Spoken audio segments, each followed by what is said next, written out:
Ошол иш-чаранын алкагында бүгүн бүткүл дүйнөлүк саламаттык сактоо уюму менен Евро биримдиктин Кыргыз мамлекетиндеги алдыда боло турган жаңы 4 жылдык долбоорунун бет ачаары болуп, атайын расмий иш-чара өтүп жатат.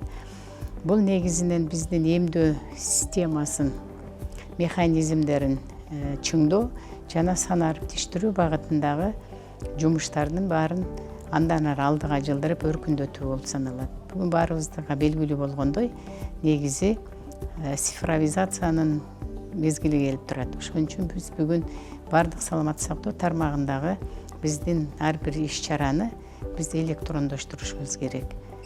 Бүгүнкү күндөгү ушул эмдөө боюнча жүргүзүлүп жаткан иш-чаралар абдан маанилүү. Эл арасынан бир суроолор болуп калышы мүмкүн. Бүгүнкү күндө бизде вакциналар жетиштүүбү деп. Ооба, бизде вакциналардын бардыгы жетиштүү.